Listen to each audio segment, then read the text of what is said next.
Galera, tudo bem com vocês? Vamos dando continuidade aqui ao nossos desafios, né, de programação em Python, que a gente acabou já vendo um pouco em sala de aula. O que eu pedi para vocês fazerem? Pedi para vocês criarem um programinha, né, uma rotina de programa, que vocês vão entrar com 3 medidas, e essas 3 medidas, os segmentos, vocês vão ter que conferir se é um triângulo ou não. E se for um triângulo, você vai definir se ele é equilátero, ou seja, tem todos os lados iguais, é isósceles, 2 lados iguais, e escaleno, 3 lados diferentes, tudo bem? Então vamos lá, começando aqui o primeiro código, eu acho que está tranquilo para vocês. Vocês vão inserir as medidas, né? Vocês vão pedir para o usuário inserir a medida. O float, ele fala o quê? Ele fala que você pode inserir qualquer medida não inteira, né? Então por isso que você tem o float. E aí você tem um input, deixa eu aumentar um pouquinho só para a gente ler essa primeira aqui, ó. Você tem o float, você tem o input, que é o seu formulário, né? Você pedindo para o usuário entrar com alguma coisa. E aqui, entre aspas simples, você tem aqui, poderia ser aspas duplas, você tem aqui pedindo para o usuário digitar o primeiro lado. Depois você colocou o lado B, float, né? Uma variável B, que você vai inserir o valor, float quer dizer qualquer valor não inteiro. O input é para o usuário digitar esse valor e você dá um recado para ele que ele tem que digitar o segundo lado.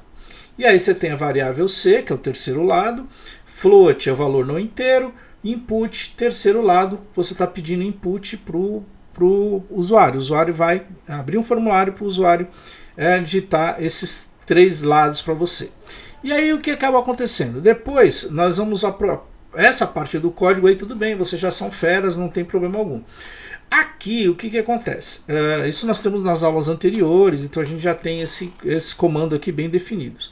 E aí o que acontece? Testando se é triângulo. Então você vai testar se é triângulo, mas para isso você precisa saber uma condição, né? Qual é a condição de existência de um triângulo?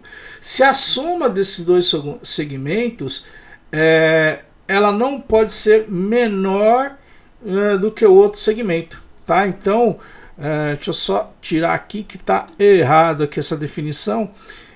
Se eu pegar o A mais B,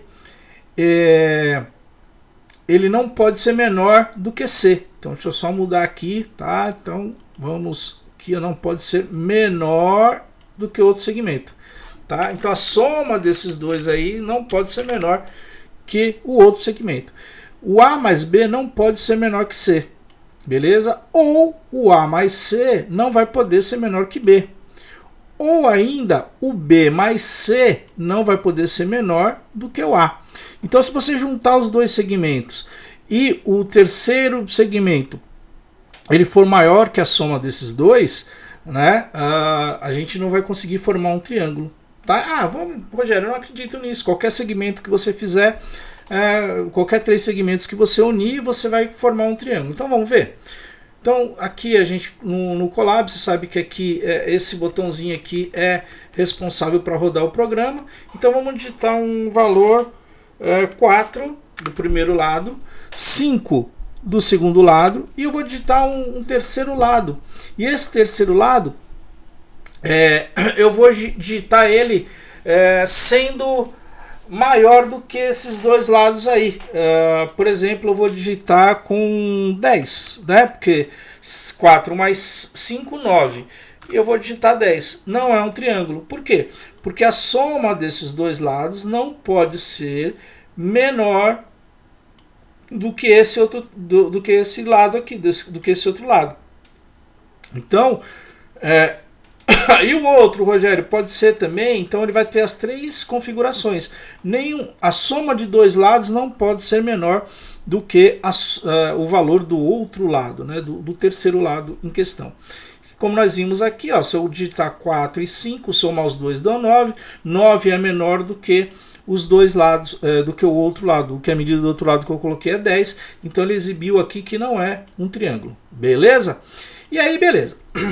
Passando dessa fase, se isso aqui não for verdadeiro, quer dizer, se ele formou um triângulo, então ele vai ter que fazer as comparações, tá? Então para fazer a comparação é assim, ó.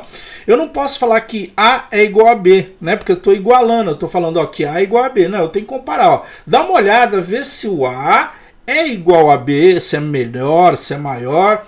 Então, naqueles casos aqui, quando eu quero colocar esse sentido de comparação, eu tenho que colocar dois símbolos de iguais. Então, se não for nada disso, né? Ele passou por esse print, ele não foi nada disso. Então, se não for nada do que está lá em cima, eu vou comparar A e B. A tem a mesma medida de B? E aí eu vou fazer uma outra comparação. E ainda, o A tem a mesma medida que C? Tem. Então, se o A é igual a B e o A é igual a C, significa que o C é igual a B. Então, são três medidas iguais. Então, eu não preciso colocar novamente a outra comparação.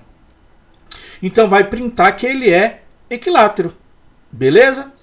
Agora, se eu quiser que alguns deles aqui, alguns desses sejam iguais, né? Se for igual, um desses aqui for verdadeiro, então, por exemplo, se o A igual a B ou o A igual a C, então não estou querendo que seja apenas um desses sendo, já me satisfaz.